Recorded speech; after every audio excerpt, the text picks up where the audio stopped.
We have the Chris Jones story, and is Dak Prescott one of the best deep ball throwers in the league on this latest episode of the Cross the Middle Show? We're actually going to start with the Chris Jones story. Chris Jones is on the cusp of getting a new deal with the Chiefs. This is huge to the Chiefs because Chris Jones, outside of Aaron Donald, has been the most dominant interior defender in the league. When you think about the swim moves that he does, I mean, he's so good at working that swim move, getting into the offensive backfield, disrupting plays, blowing plays up in the backfield, doing all those things that, tilt the odds in the Chiefs' favor when it comes to winning football games. It's huge when you have a player like this on the defensive side of the ball because, if you try to run it against Chris Jones, you're getting blown up. If you try to drop back and pass, you're getting blown up. Chris Jones can do everything. He's an anchor for that defense. He's the alpha dog on that defense. We always talk about the alpha dog. Chris Jones is the alpha dog. You take him out of the equation, the Chiefs defense loses a whole gear. Instead of having 6 gears, they only have 5 gears. They have to keep him for the long haul. He's that good. Like I said, outside Aaron Donald, best defender in the league, best interior defender, I guess you can say, in the league. It's amazing what Chris Jones has been able to do. It's amazing how big his impact really is. You got one guy that is just blowing up the offensive line play after play after play, putting pressure on the quarterback on every single snap. It's so much fun to watch, just to watch him or Aaron Donald just dismantle these blocks, get off blocks, get to the quarterback. It's like watching a man amongst boys, honestly. That's what it's almost like. That's how dominant both these guys are. Chris Jones is going to be there for a while, it seems like. It seems like he's going to get the big payday. He's going to cash in. He's going to get it's probably going to be a 3 or 4 year deal. I'm happy for Chris Jones because, he's been proving it for a long time. That defense is built around him. Steve Spagnuolo needs Chris Jones on that defensive line if he's going to be able to get some stops and get the defense off the field. It's hard to do that if Chris Jones isn't there. If Chris Jones is there, we're talking about a team that just won another Super Bowl, a team that can always be in the hunt as long as Chris Jones and Patrick Mahomes are there. Those are the two alpha dogs on each side of the ball. You have Patrick Mahomes on offense. Well, on the opposite side of the ball, it's Chris Jones. The guy is a brick house defender. I like that he's on the defensive line, just getting off blocks, just eating anything up that comes his way. I think this guy is a foundational piece for them. I think they can't let him go. If they do, they're wasting their time because now they're not a Super Bowl contender anymore. Chiefs general manager Brett Veach understands that. He knows that Chris Jones is a player that absolutely has to stay. There's other players that if you have to make a tough decision, like maybe someone like Frank Clark. Frank Clark is gone now. He's with the Broncos. Well, if you had to choose between Chris Jones or Frank Clark, it's a no-brainer. You got to keep Chris Jones. You got to let Frank Clark go. Obviously, there was other issues with Frank Clark too, the gun thing. Still, though, that's the decisions you have to make. Those are the type of decisions you have to make, I guess you can say, when it comes to being an NFL GM. Sometimes you have to make really tough decisions because, you have to stay under that salary cap and you have to put your team in a position to succeed. Later on, 2-3 years down the line, the decisions you make this year will affect you 2-3 years down the road. I think the Chiefs got it right. You have to keep Chris Jones no matter what. You have to pay him, keep him happy, make him excited about being a Chief. I think Chris Jones is happy about being a Chief. I think he likes being in Kansas City. I think he likes everything they've accomplished. How could you not? They're winning Super Bowls. Chris Jones is the best player on the defense. They're winning Super Bowls. He's about to get a big payday. He's getting coached up by Andy Reid, one of the best coaches of all time. The Chiefs are turning into a dynasty. Obviously, Chris Jones is happy.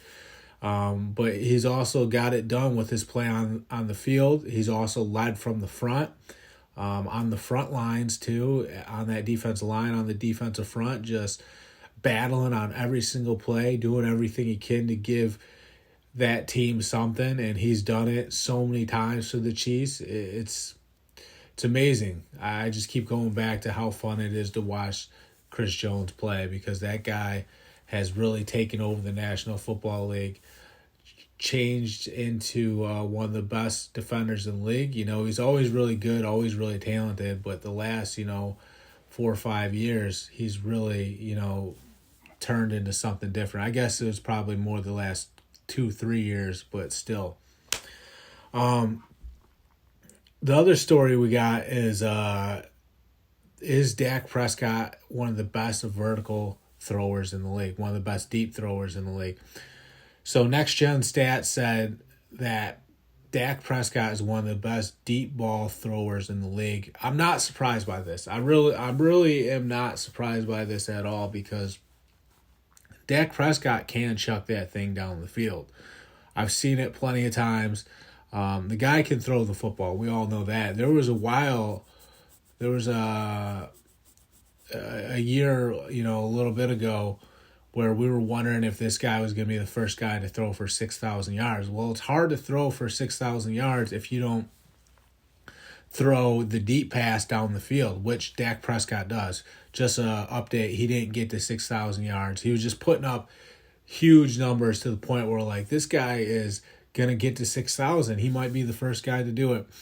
He didn't do it, but he is a great deep ball passer. You think about all those passes he's thrown to CeeDee Lamb. Him and CeeDee Lamb are always going deep. He's always putting it right out in front for CeeDee Lamb. CeeDee Lamb's running underneath it. We've seen that play so many times between those two. Dak Prescott, drops back. He finds CeeDee Lamb running behind those safeties. He launches it. CeeDee Lamb gets under it. I mean, that's a staple for the Cowboys offense. There's no doubt about that. Those two are really looking at, really taking over the league when it comes to being one of the best quarterback wide receiver tandems in the NFL. Those two are, I'm telling you, they're on the cusp of something special, so to say. The other guy that I saw Dak hit a lot on deep passes this year was T.Y. Hilton. I know T.Y. Hilton came in on a 1-year stint, got there this past year, but those two were hitting some deep passes too. So, you got CeeDee Lamb going deep, you got T.Y. Hilton going deep, because Dak Prescott had these weapons that can go vertical. It allowed him to open things up. Michael Gallup can go deep too. I know he's a little banged up, but Michael Gallup's another guy that can go deep. When you have three guys like that, you're just chucking the football all over the place. And then before that, they had Amari Cooper, who could take the top off the defense every now and then too. Not quite CeeDee Lamb. CeeDee Lamb's the guy that really just vaporizes defense with his speed, with his ability to high point the football, with his athleticism. CeeDee Lamb's the guy that most of the offense flows through. Dak's looking CeeDee Lamb's way all the time.